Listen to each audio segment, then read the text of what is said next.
Okay, welcome again, everyone. Let me pin my video. I'll spotlight it for everyone. Okay, cool. So welcome to the December 2023 monthly transmission. Before we get started, I just want to invite everyone to take a moment, connect with the ground wherever you are. Yeah. And just kind of let out any deep breaths that you might have. I'll welcome you into the space. Welcome you to this transmission. Welcome all of you. And let's just take a couple deep breaths to let out anything that's here, right? Any heaviness, any exhaustion, any of the daily stuff. You can kind of go at your own pace. And I really invite you as you're breathing to send it down through the soles of your feet. Send it down into the earth. And if it helps to envision a little door on the soles of your feet opening so that energy can travel through it.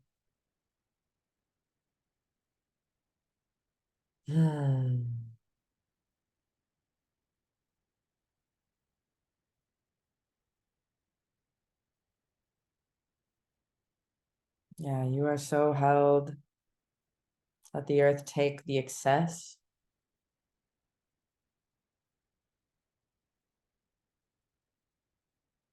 All right.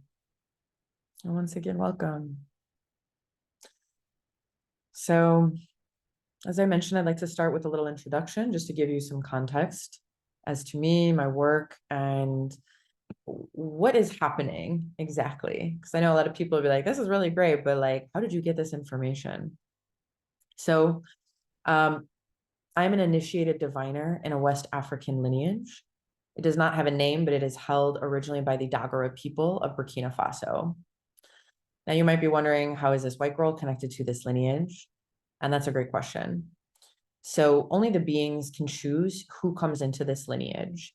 There is no teacher training, nothing like that. It's really, I came into this lineage because I encountered it randomly, and I would say very serendipitously. And it's funny because I refer to it colloquially as wild medicine because it is of the earth. It is an elemental and animistic lineage.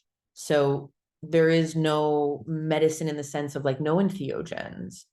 It is pure earth medicine. It is the consciousness of different beings connected to the earth realms and also the ancestors. So this is a very ancient lineage, and it has been held by these people for, it's hard to know exactly, but I would say anywhere from 4,000 plus years and further back. So it has traveled to the West, and it basically, in doing so, fulfilled a prophecy. So my teacher's teacher, one of his teachers, is named Malidoma Somé. You might have encountered this name. Some people have, some people haven't, but he's very well known in the West. And I encourage you, if you're curious, to go learn about him. He has a fascinating story. He is no longer with us. He passed away last year. But essentially, his name means he who befriends the stranger. And how ironic, because the strange has definitely befriended me. And so Malidoma, it was foretold when he was born that he would basically go and befriend this other world, the white people, the West, and bring this medicine there, which he did. And he came to, there's many little pockets of diviners across the United States. There's some in South Carolina, there's some in Boulder, and there's a lot in California, which is where I encountered it. And I was on a pilgrimage of my own. So back in 2019, I just knew something had to change in my life. I was in a completely different timeline, working in technology, and I was about 2 years into my plant medicine kind of journey, and my whole life was falling apart. And it was just the beginning of a pretty massive dismemberment, as I like to put it. Anyways, so I left Los Angeles, where I'd been living for a long time. And I basically was following the call of the wild. And ironically, or maybe not so much, the call of the wild intersected with my teacher and this lineage of wild medicine. And I had my first divination in November of 2019 with my teacher, Mark Bulkley. And it changed my entire life. And the deeper I went into this medicine, the more I sat with my teacher, the more things started to shift in ways that I would call miraculous. And at that time, I was not a believer in miracles, but that was the only way I could describe it. It was like things just started to fall together. And through this medicine, it was very tangible. It really deeply connected me with myself and the earth and these beings in a way that I had been seeking for so long. So I have so much gratitude for this medicine. It has given me my entire life as I know it right now. I was initiated officially in 2021 in April, and that feels both incredibly recent and incredibly long ago. And that's when everything really shifted for good. And I was basically, my whole life fell apart, biggest rock bottom of my whole existence, and I've been through many. And that's what actually got me to DC, where I now am. I live in the woods about an hour south. So I share all that because I love this medicine so much. It is so profound and yet so practical. And it really exists and is here to help us remember what so many of our ancestors knew. And that's what I think is exceptionally powerful about this medicine, is that even if you are not connected to a lineage, even if you are not from Africa or the motherland, this medicine is here to help us remember. And it does not differentiate in the way that many of us, humans do.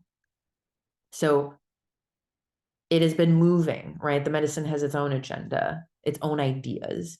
And I love that because we often get kind of caught up in like the very human realm of what it's supposed to be and look like, and who gets to do what and hold what. But this medicine helps me remember that there is a much larger consciousness working us, moving us into place.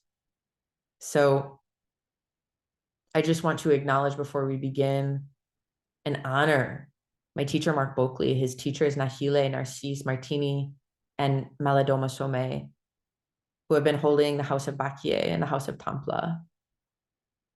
So it is because of them that I can be here and share this with you. And I want to give thanks to the land. It is the land that does so much for us, that holds so much for us. And I am here on the indigenous land of the Piscataway. And it is done me real good to be here. So with all of that said, let's dive in. This month, so if you've been here for a bit, every month is different. And actually, before I begin, I'll give you a little bit more introduction about when I sit down to divine for someone. It's normally in a one-on-one setting, right? Normally I sit with people and they come to me with questions, and I don't know what their questions are normally. They speak them into a quarter, and that's what they bring into the space, and the spirits hear it. So it really removes human bias from the picture. I have no idea what someone is asked about. And I have a kit. I don't have it with me right now, but essentially it's a bunch of pieces that look like forest debris. And, for some, it might be a little abstract and kind of nebulous to hear about the technology, but I think it can also help ground the conversation. So essentially, I have this like all these different pieces, and they're sort of like a tarot deck in the sense that they hold archetypal healing stories. So each piece has a meaning, but that meaning, when connected to someone's life and their questions, it takes on a much bigger, more nuanced story. And that's ultimately what we're trying to understand, is what healing story is happening in this person's life. Now, this what medicine is also referred to as a way opening medicine. And that is exactly what it's designed to do. So if you are feeling stuck, something isn't working, right? We can feel it energetically. It feels like something isn't moving. And when something isn't moving, there's a reason why. And usually it's because we're not coherent. We're not aligned. Something isn't falling into place. So when I sit down with these beings, they are telling me, using these pieces, what is happening in someone's life. So they will give messages and they will give rituals. Now, messages are great. We love messages. We love information, right? We're a very mental kind of culture. But the rituals are where the actual healing lives. Because when we do ritual, it brings all of us into the same place at the same time, facing the same direction. And that's what opens the way, right? I think of it often like a combination lock, right? So we're kind of dialing something in. And if our spirit is pointed this direction, our body is this direction, our emotions up here, our mind down there, we can't actually direct our energy in a way that's meaningful to enact an outcome. So that's what ritual does for us. It brings all of us into alignment. So recently, I would say in the past year, the beings were like, more. We have more to say. We have more to give. Start doing this for groups. So this is a newer format for me, and it's something that I'm still experimenting with, still trying on, right? And so it's interesting to see what comes through each month, because it is very much what is alive right now in our world. What are the energies that are speaking? And how can we use those energies to flow with them, right? Instead of against them. Now, with all of that said, I'll get into the juicy parts. And I also want to say, y'all, too, so we will have a Q&A at the end, but if there's any questions that come up, feel free to throw them in the chat. I'll do my best to kind of keep an eye on that. And feel free to share in there as well. It's really delightful to hear your responses, like what resonates, what comes up. All right, so let's begin. Now, there was only two pieces that spoke today. Sometimes there's a lot, sometimes there's a little, but there's a lot in a little tonight. And the first piece that spoke is a piece that I call the Oath Keeper, because it's a piece about karmic contracts, binding agreements. Now, there is a broken promise here. And that promise is between us and the earth. Now, I think a lot of us know that our culture, right, our way of life, especially in the West, is not in a good way. It is not in fundamental, foundational connection with the earth. Otherwise, we wouldn't have a lot of the modern problems, right, that we are experiencing right now. And we know on some level, because it is a level of the soul, that the connection between land and people is sacred. It is a kind of cosmic oath. And let me step back for a moment and say that souls reincarnate all over the galaxy, right? There are other planets and places where beings can show up and have an experience. And Earth is a special place. We know that. It's a very rare existence that we have here. And when your soul chose to reincarnate on this planet, there was an oath made, right? There's kind of like a sign-up package when you decided to come to Earth. There was an agreement that your soul made at a soul level. And actually, it's an even larger level than the soul, right? When we think about these like planes of existence. Now, some of you might be familiar with the term oversoul, and that's what I'm referring to. It isn't just a singular soul, an individual soul. It is the soul, the cosmic soul, the one that we all are extensions of. And when we come here, we are in agreement with this oversoul about the work that we came here to do and how we are going to do it. Now, I will say that it's hard to almost like wrap our mind around this idea of something so all connected, so interconnected, right? That can still have individual expressions and experiences that emerge from it. It challenges all ideas of duality. And Earth is a place where there's a lot of duality. Now, so I will say that an oversoul is a multidimensional being beyond most of our, like, it kind of breaks the mind, right? It's really hard for us to grasp in the way that we normally make distinctions and understand things. But it's not just humans who have souls. The earth has a soul.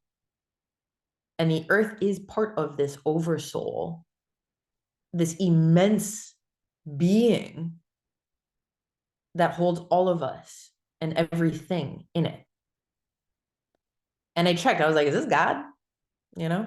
And they were like, not quite God, not quite at that level, right? Not like the source of the universe level, but a pretty major being up there, right?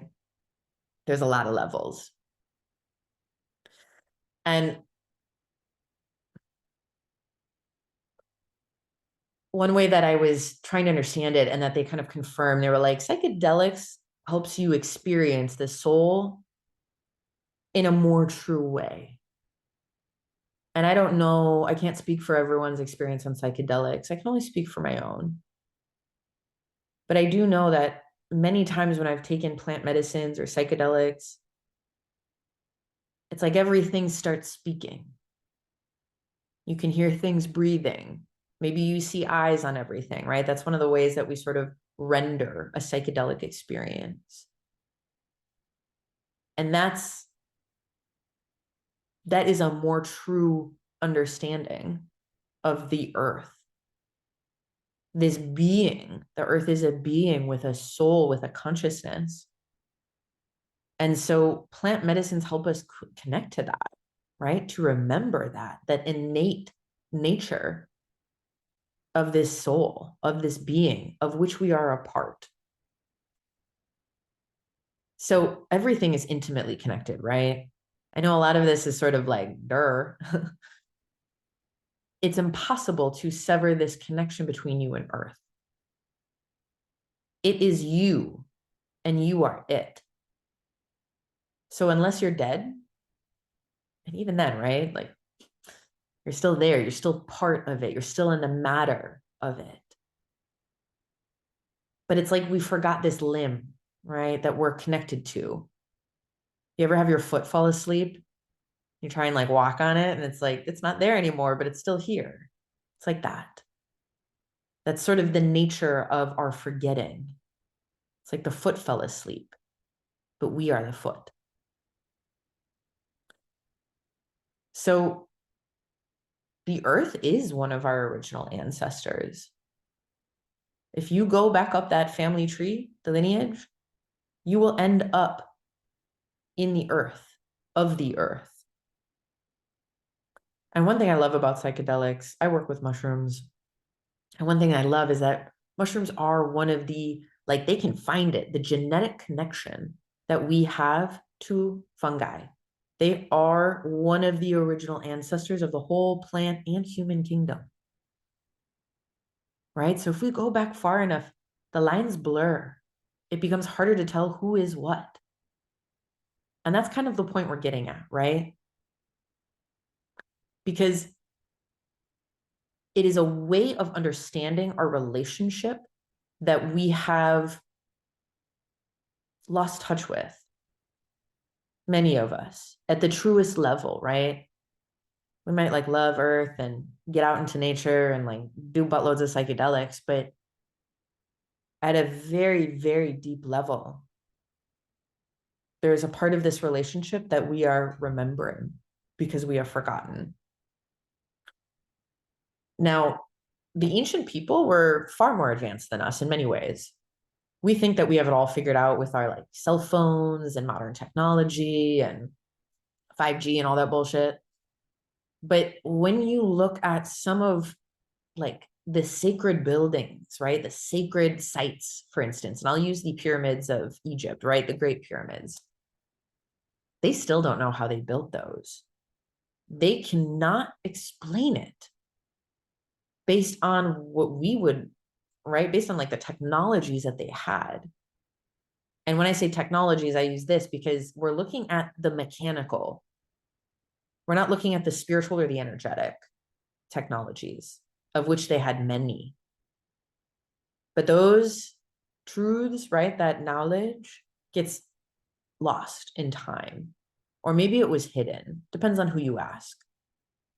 So the reality of that ancient experience of those people was intimately connected with the earth and how to literally work with that energy, work with that consciousness in a way that we, I would say, have like whispers of, but we don't have full access to anymore. And I'm speaking in generalizations. I'm sure there are pockets where it's still very, very alive in certain indigenous cultures, right? So that is what gives us supernatural seeming powers, is when we harness and work within this energy, this relationship with Earth. Now, our distancing ourselves, it's funny, right? Because technology has many forms. And although we might find or conceive of ourselves as superior because we have so much technology, right? We can fly planes and like drill into the oceans. This technology is actually distancing us from the earth. We're drowning inside of it. And I don't know about you, but I've been really feeling that lately. So much noise, so much static, so much like, ooh, screens, lah. It's overwhelming. And very often I have this experience, and my computer is my lifeline to a lot of things, to a lot of the people and work that I do. And yet the other day I was thinking to myself, and I work with nature. I work a lot with nature. I live in nature. And even with that close proximity, I was realizing, I'm like, wow, how often do you really go out and just get lost in nature? Without an agenda, without a timeline, without a deadline, without all these thoughts in my mind. It's a rarity. And I noticed it was so like, humbling to notice that even with the work I do, the connection I have to nature, there's still moments where I go out and I treat it like something to check off my to-do list. And I was shook. I was like, whoo, good noticing. So all of these things, right? This technology that we are so connected to, the rush and pressures of modern life. Think about that, right? Like the weight of all of that, the noise of all of that. It's pressurizing. And that has created a fracturing of something that was once whole. So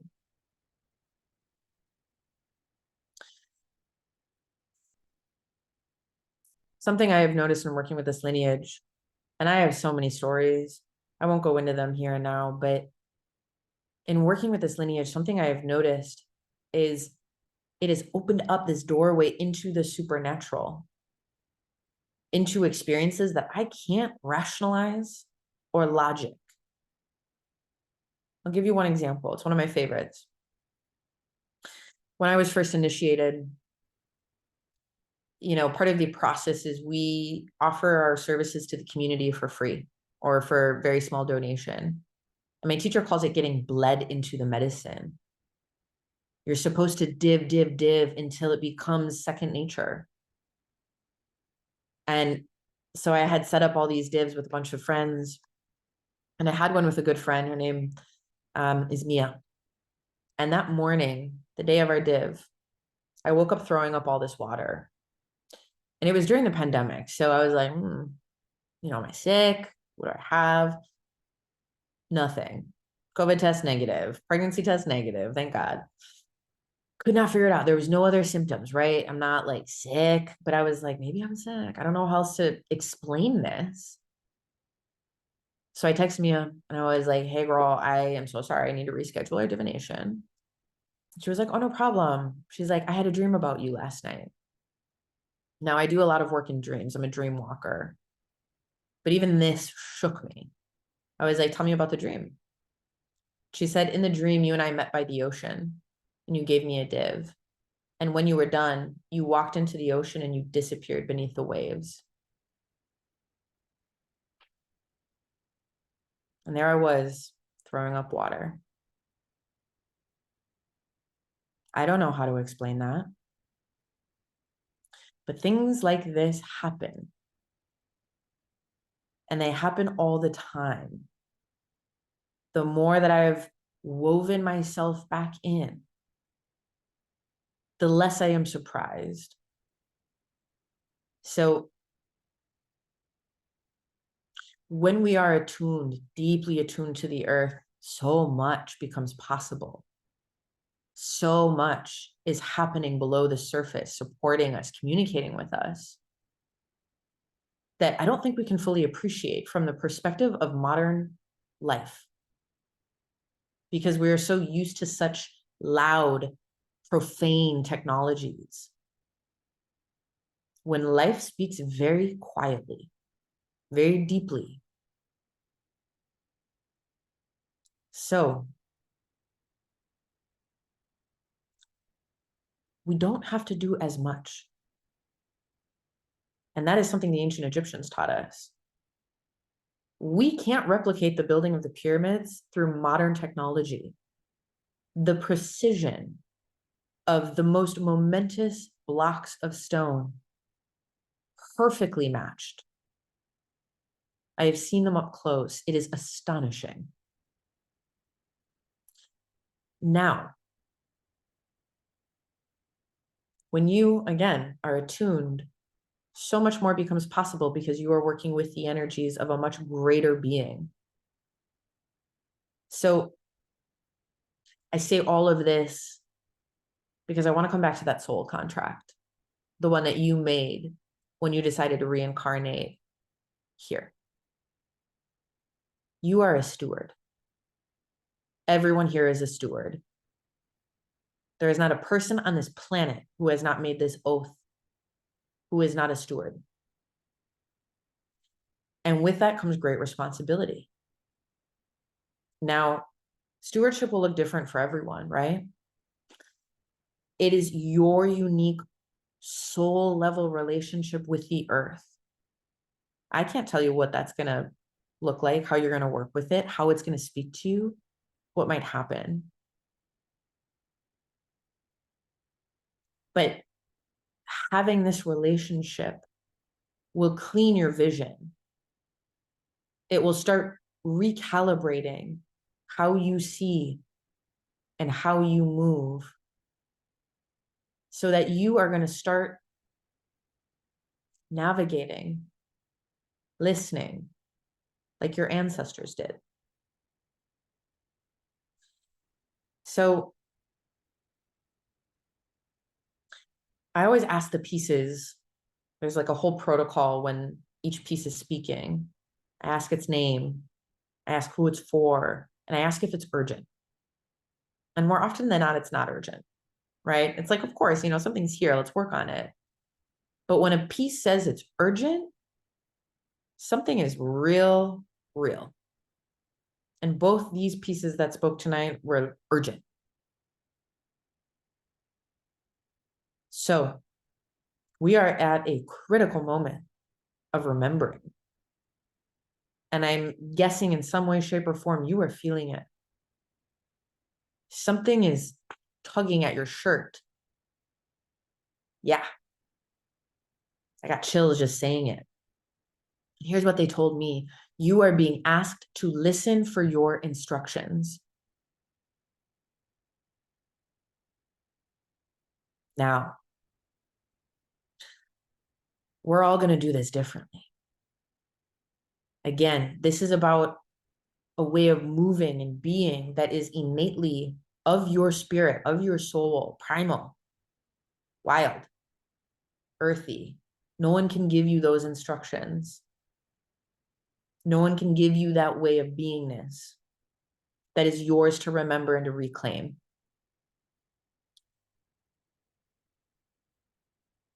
Some of us might buy and preserve land. Some of us will be evangelists. Some of us might become climate activists. Some of us will plant and grow food. Some of us will go lay naked in the grass, right?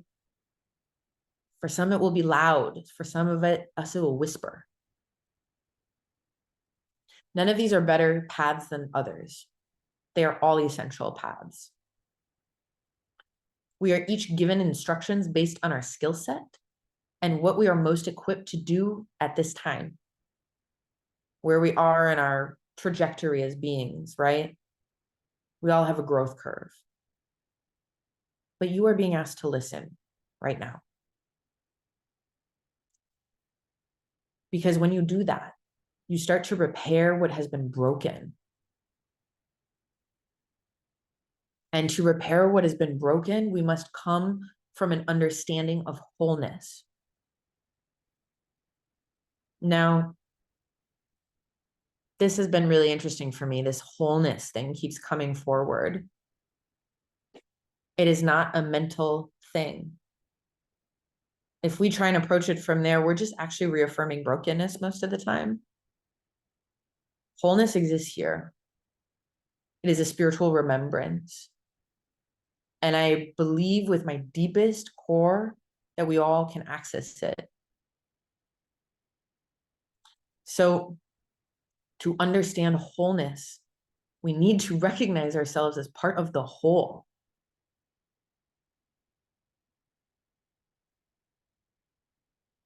That is part of the reclaiming, the remembering. Right? That foot is tingling. It's telling us we're missing something essential. It's not really negotiable, you know? But you do have a choice. You do have a choice when it comes to recommitting. Now, I love this. These beings that I work with, they are hilarious. They're very like feral and they love puns. Love puns. It's ridiculous. And they show me where there's like a double layer meaning of words. And it was funny because I'm like taking feverish notes as I'm divining. And what they were saying is like, you do have a choice when it comes to recommitting to this. And I was trying to write soul contract, but what I wrote was soil contract. And they said, same, same. Same, same. Soul and soil. Same, same. Now, soul and soil are intricately connected. I don't quite know how. They told me that's for you to go find out. For all of us to go find out. To go out and be with it. But soil is magical. I love it. We often forget about the dirt. Right? When we're looking for the divine, we look up there, but it's down here. So as you recommit to this soil soul contract, you are inviting in deeper connection. You are inviting in a channel, not just to your ancestors, right? Because it will bring you there, but to the ancestor, Earth. And just for the record, they said there was ancestors beyond that, but we don't have the to know. I was like, I can't even imagine. So it is up to you to make this space to listen. And what a powerful reminder. Like, I keep getting the message to go get lost. Like, not really lost, right? But like, not have a time limit, not have an agenda, just to go and listen. So they wanted me to give you a ritual to help you understand this. And the ritual is just really like a key to unlock this door. And everything else is up to you. Again, no one can give you that connection. It is yours to claim, to refine, to expand, and to come back into wholeness with. But I sense some really incredible, wild things might happen. So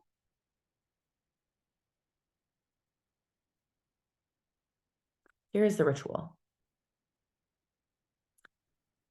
They are inviting you to go somewhere where the earth has fed you, nourished you, held you, somewhere sacred, somewhere precious, where you already have a bond, a remembrance. Go be with it. I invite you, like, you know, if it's next to a busy street, great. I'm not going to tell you where this sacred place is for you, but I invite you to go get a little wild, where you're not going to be disturbed or interrupted or, have rollerbladers going past you. Go get into the wilderness. Now, you're going to go be with it. Listen to it. Just see if anything comes through. Now, if you feel ready to recommit to this oath, to this soul soil contract, because, it happens. Sometimes we need to come back into that contract, right? It's like renewing a marriage vow. So if you feel ready for this, because I want to be really clear about this ritual and what they are asking you to do. An oath is binding. We don't make them lightly. Your words have power, right? And more than that, your life force has power. It is a cosmic signature. Your DNA. So what they're asking you to do, if you want to recognize the earth as your body, if you want to recognize the soil as your soul, to come back into relationship with this larger self that you are, you will write your name in the dirt, wherever you are in this sacred space, and you will offer it a drop of blood, your blood. Could be moon blood, could be blood from a finger. And you will say a prayer out loud that speaks your commitment to the earth at this time, to this sacred oath, to what you came here to remember and what you are in service of. Now, blood is no small thing in the world of medicine and magic. Blood is binding. We do not take it lightly. So keep that in mind. You will be held to this oath. Now, here's something fun. All of this is fun, but you are a steward. And part of that role is to steward not only your relationship, but that invitation of reconnection is yours to make, which I love. So they have also invited you to make this a group thing. Make your ritual a group ritual if you feel so called. to ask others to do this with you so you can hear each other. Because when we witness an oath, when we are woven into that prayer, we are also holding that prayer. We become stronger in that matrix. So this offers us a level of both support and accountability, right? It's not just a secret thing that you went and did in the woods one day, you little weirdo. No, this is bigger than you. So consider inviting those you cherish, those you want to be woven with, those that need a little nudge to remember to do this with you and to uphold this sacred oath together.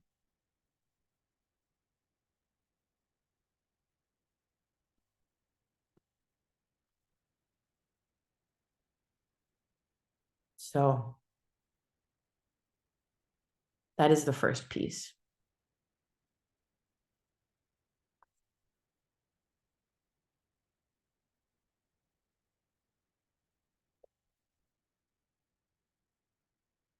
Now, I want to talk about the second piece, which is one that I call the golden cuffs.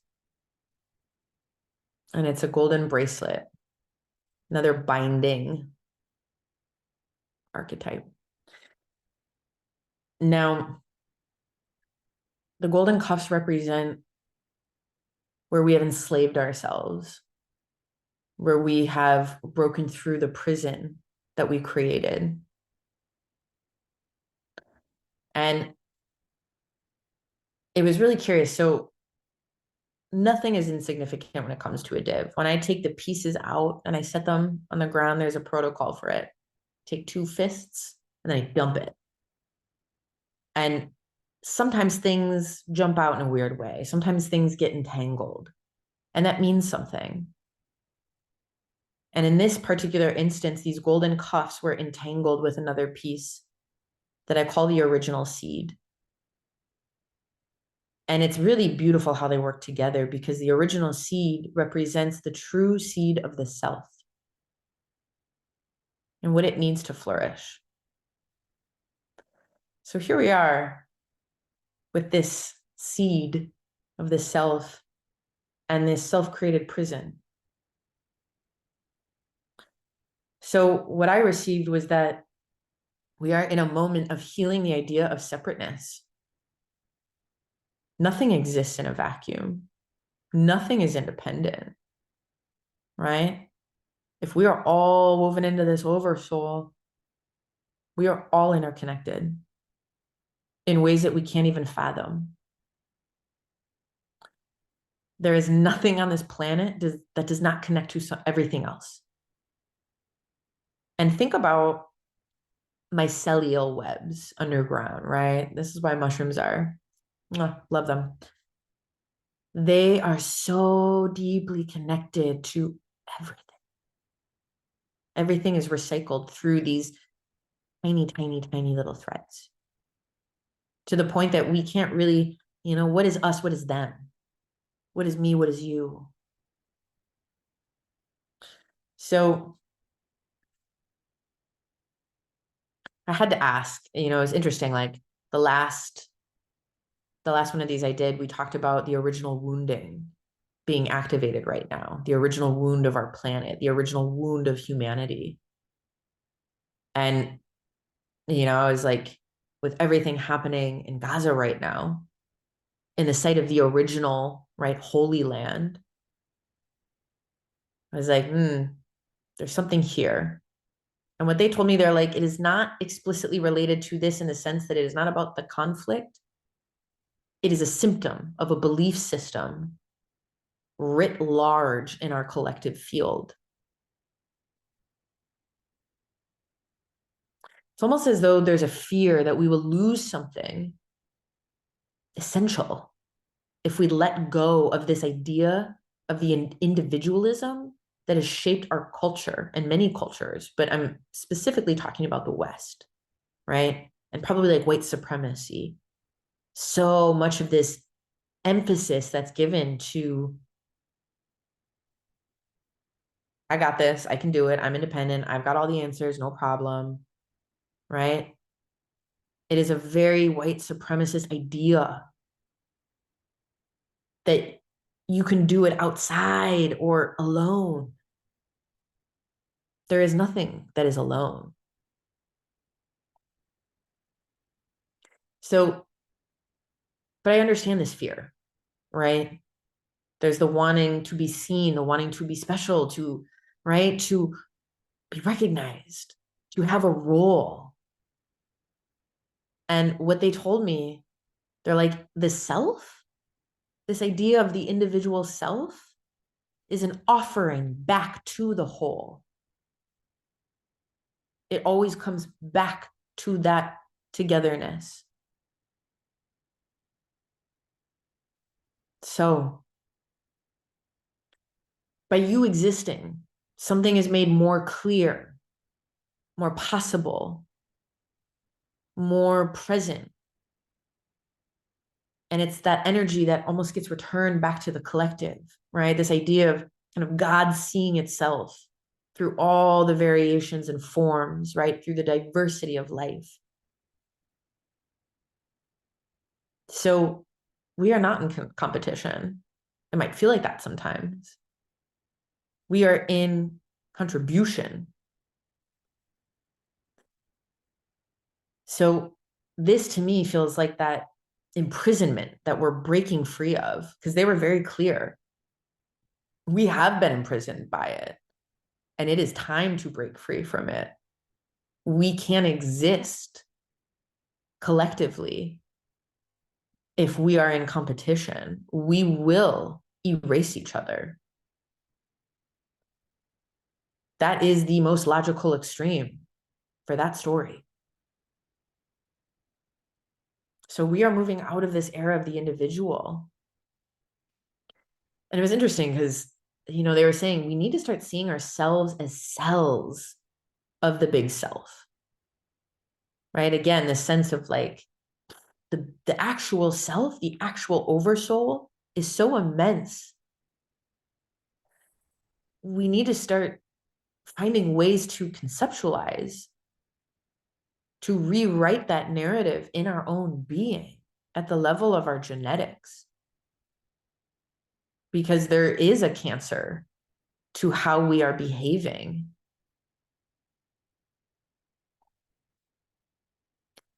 Now,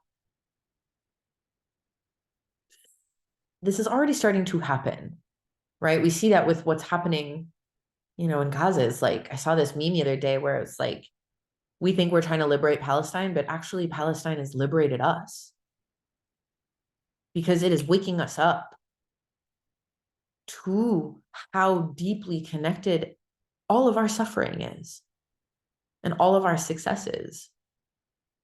The world feels so large sometimes, but it's also so small. So letting all of it move us into recognition of the collective healing genius, because that is where true genius lives, in the collective. You are an essential node in that web, an essential part of that constellation. But it is all of those contributions back to the whole that ignites genius, ignites innovation, ignites quantum leaps at the level of the collective existence. So, what becomes more possible when you stop seeing yourself as an individual? Might be kind of weird at first, right? What happens? What becomes more possible when you stop thinking of yourself as someone who holds the keys or as a leader? It's not that you can't be those things. We all have part of the key. And maybe there's better words, but it is about coming into a different, deeper understanding of who we are and how we are actually designed to operate. What happens If you were to think of yourself as married to the collective, we take vows to one another. But what if we took vows to the whole world? What would you be responsible for from that perspective? Who would you be responsible to? What decisions would shift? And how might you value things differently? These are some questions to sit with, to ask yourself. How are you nourishing or nourishment for the collective? How do you show up in that? Now, I don't know if anyone here has heard the term communitas, but it's a very powerful word with a difficult definition, right? It's not easy to kind of language what it is. I'll do my best. But communitas is a Latin word that was kind of put forth in this way by Victor Turner in a book called The Ritual Process in 1969. And it was his attempt at naming something that is profoundly moving on a collective level. And the definition, I looked at a bunch of different kind of academic definitions to try and give you a baseline. And the one that I liked is it is the sense of sharing and intimacy that develops among people who experience liminality as a group. Now, I'll give you a concrete example. If you've ever been in a medicine ceremony, it's one of my favorite places to experience people because there's this moment when the energy shifts and you start feeling, you're in a different state. You're no longer just yourself. You've entered this other space of medicine. And you can feel how everyone's energy has created it. And you are no longer separate, right? It's like the noises that are made in that space feel like we are babies, we are birds, we are dying, we are birthing all together. It is one of the most holy spaces I know of. Because in that space, I am no longer just me. And it transcends so much of what I feel in reality. It is a holy sensation. It is a holy space. And that's what, to me, communitas sort of evokes, because liminality is an in-between. It is the mystery. It is the unknown. It is the space created when there is a merging of energetics, and no one person can decide where it will go or how it will unfold. And if you've ever held space, right, whether it's medicine space or rituals or a transformational experience of any kind, you know that even if you set, you like figure out, okay, we're going to do step 1, step 2, step 3, we're going to open the space here, we're going to do this there. At some point, something will happen that is outside all of the planning. It cannot be planned for. It will simply arrive. And it is beyond what anyone could have anticipated or expected. It'll be exactly what is needed. Because again, it is the culmination of energies responding to the pulse and heartbeat of a group of humans. That is true magic to me. So we are being asked to develop more communitas. And it is there's a lot of different communities out there, right? We can go do a lot of things in groups, but that doesn't always create communitas. To create communitas, there must be, I think, something that is almost sacrifice, right? An armor, a a separation. We have to be willing to be stripped down, to be vulnerable, to be seen, to contribute in ways that will deeply, profoundly open us, shift us, reveal us. And so what came to mind for me was like grief rituals, right? In the Dagara tradition, I was reading in Maladoma's memoir about the grief rituals, the funeral rites of the Dagara people in the village. And it blew my heart open because everyone comes together for 3 days. Musicians don't stop playing. There's particular songs and music that is designed to excavate the grief, to peel it out of the body. And you can't go anywhere alone in that time because you are almost dangerous, right? If you are so overcome with grief, if you are wailing, you got to be watched after. And so when people leave the group, right, there's this whole big funeral ceremony in the center of the village, and they're wailing and dancing and stomping and grieving. They are throwing their bodies on the earth. And if someone goes off to go to the bathroom, there's 3 people with them holding them. I don't know if many of us know what that even feels like. And maybe we have touched it in some way, shape, or form. But to be with each other in that space is so powerful. Because again, it's a symbiosis.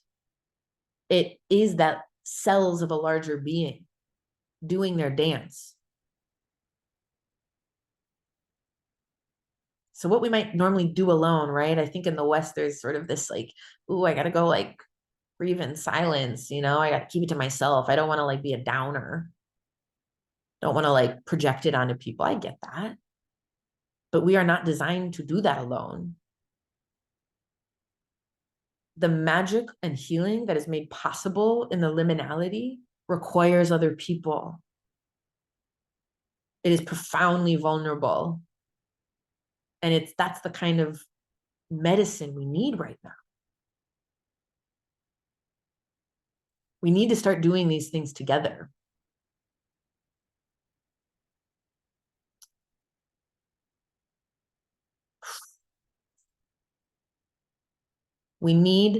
There's a strong magic in these moments of creating this space, this communitas, that forces us out of the roles we're comfortable and safe inside. Like, think of that friend who's always the strong one. What if they get to fall apart this time? What if you get to be the strong one?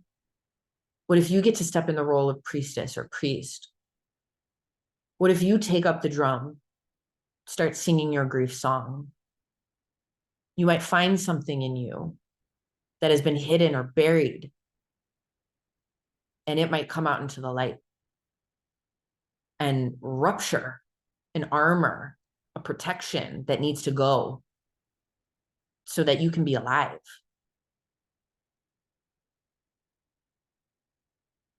I need to get my cord or my computer's going to die.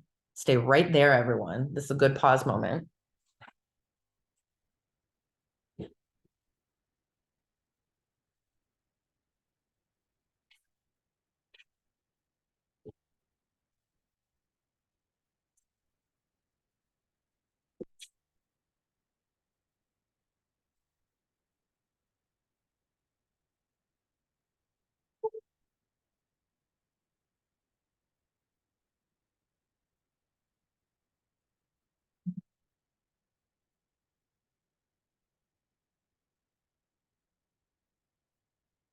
So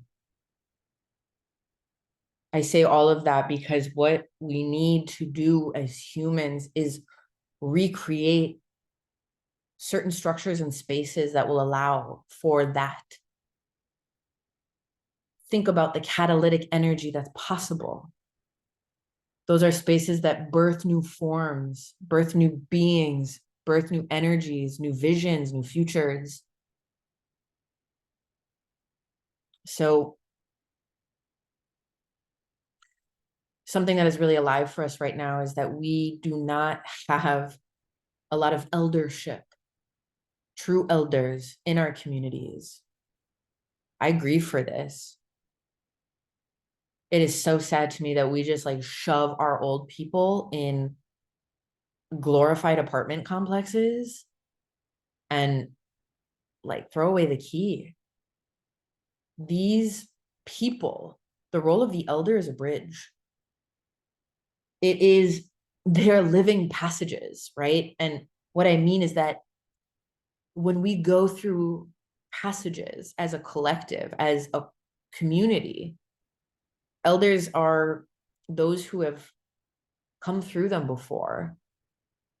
They might not have all the answers. Like, believe me, I had a moment where I was like, yeah, but like boomers are kind of, like, aren't we tired of that? But in a true sense, an elder is someone who can help us navigate the unknown, especially for the generations coming up. So we are being asked to knit together these relational threads right now, both in terms of the larger communitas of your people, right? You might feel called to create it in some way, shape, or form. And please do. Please do. Ritual is for everyone. It is some of the most human technology we have. But they're also asking us to explicitly go out and like recrown the elders, recognize these people for what they hold. These are wisdom keepers. Go sit with them. Now, learn their stories, ask them questions, examine their failures and successes, seek their counsel. And, some of us have living elders, grandparents. Maybe it's them. Maybe there's elders in your friend groups or communities, but maybe not, right? Again, we tend to isolate ourselves in certain kinds of spaces. So if you are lacking in a diverse intergenerational representative population in your life, specifically with elders, it's time to go out and find them, to seek them, to cultivate them, because they do need our cultivation as well, right? In the same way as like, we don't know who to go ask this advice for, they might feel rusty in giving advice if no one's asking. But we are at risk of not seeing things with a true depth of perspective.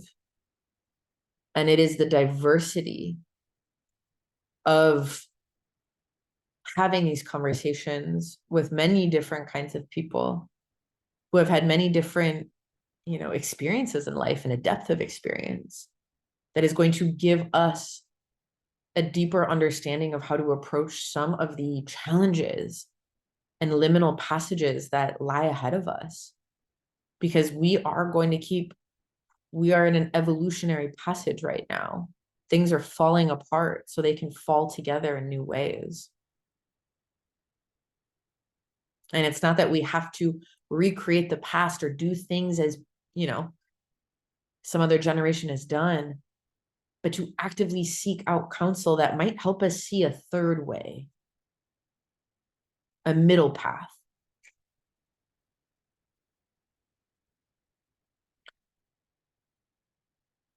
Ultimately, it's about forming kinship ties. Because every community is made stronger by a diversity and depth of experience. And we need that reflected in our life right now. So kinship ties break the handcuffs of individualism. They break, this, what is already broken, this idea that we need to figure it out alone. We're never going to figure it out alone. It requires all of us. So I have a ritual for you. Now, in this lineage, the mountain, I mean, there's a lot of elders, but I view the mountain as one of like the elders. It is the one who holds all of time, who has witnessed all the stories, who has held them. So when we talk to the mountain, when we go to the mountain, we do so with respect. It is not a small being to approach. And so there is a certain protocol that is needed and asked for and must be adhered to. So you are being asked to go to the mountain if you want to call in more elder kinship. So how we work with the mountain, you usually need to greet it before you go to the mountain, right? You're not just going to show up at the doorstep of like some person with a lot of responsibility, right? They're busy. You want to let them know and ask permission to come. This is one way to start being in a good way, asking permission. So you must greet the mountain 3 times before you go. I usually recommend to do it in 1 week, kind of like every other day sort of thing. The way you greet the mountain is very simple. You find a stone somewhere close to your home, right? Maybe it's in your backyard. Maybe it's like in the park near you. All stones are connected to the mountain, and all stones are connected to all of time, right? So you could have like a pebble or a huge rock. It doesn't matter. But find a stone that feels, significant to you. And essentially, you're going to go visit it 3 times in 1 week. And each time you're going to go and you're going to offer it water and clear spirits. You could use like a little tiny bottle of vodka or gin. Must be clear spirits, not brown liquor. And what you do is when you go to this rock, you tap on it in a heartbeat fashion as you are making these offerings of water and clear spirits. And you introduce yourself. You tell it your name and state that you would like to visit and ask for a sign when it is okay for you to go, when the way is open. So you're going to do that 3 times. And then you'll receive a sign. One of my favorite stories, I was working with a client once, a friend, and he was like, Kat, I need a literal sign. Like, he's like, I am not good at subtlety. And I was like, great, tell that to the mountain, right? And we had a long time because he lived in the desert of the Southwest. And he's like, there's not a lot of mountains around here. He's like, there's a lot of like mesas and plateaus. So we had this whole long conversation about what really is a mountain. And I was like, listen, buddy, a stone is a mountain, right? Like a hill is, I checked in with the beings. I was like, could it be a hill? And they were like, yeah, yeah, yeah. So, we left it there. A couple of weeks later, I hear from him randomly out of the blue. He's like, you will never guess the sign that I got. And I was like, what? And he's like, okay, so I made all my offerings, blah, blah, blah. And he's like, after I did the 3-time greeting, he's like, I get a text from a friend that I haven't heard from in a while who has no idea that I'm doing this. And the only thing in the text is a screenshot from like Wikipedia that says a hill is a mountain. So he's like, I got my sign. He's like, it was very obvious. I was like, good. So ask for a sign. Now, when you receive this sign, then you may go to the mountain. It can be a hill, right? You could go somewhere in like Rock Creek Park. But you do want to get a little bit of some elevation. You want there to be some stones that you can connect with. That's part of the mountain energy. So when you go to the mountain, you bring a coin. A quarter is ideal. If you want to use another piece of currency, that's great. But a quarter is what we traditionally use in this lineage. So you're going to bring that quarter, and that's your offering to the mountain. And in it, they basically were like, ask for your elder to show up. But if you have a slightly different prayer, if it's like, oh, I need more communitas, I need more of this, something around kinship, something around this kind of support, ask for that. Speak it out loud into this quarter. The spirits can't hear you in your mind. You must speak it out loud. And you can ask this mountain to please bring this elder to you. Help me find this thing that I need, that my heart aches for. And the mountain will. Give it some time. And when they show up, listen. Practice respect and reverence. I know we have a really like good group in this room, so this might just be like redundant to say, but it's important that we honor the elders, right? And part of that honoring is like when this person does arrive in your life, bring them a gift of food. There is something really important about feeding and nourishing those who are feeding and nourishing us. Okay. So a lot of the times when people are asked to first kind of reconnect to their ancestors, the ritual is you make them a feast.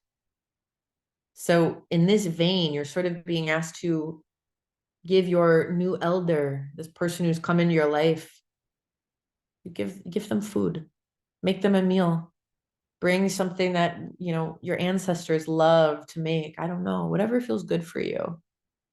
There's more energy in it if you've made it, right? But you can also go out and buy something if that feels right for you. I'm not going to put any limits on that. That's for you to decide. So, yeah, I hope that you find some powerful communitas, an elder if you need them, and that you start to develop those kinship ties that will hold you through those liminal moments.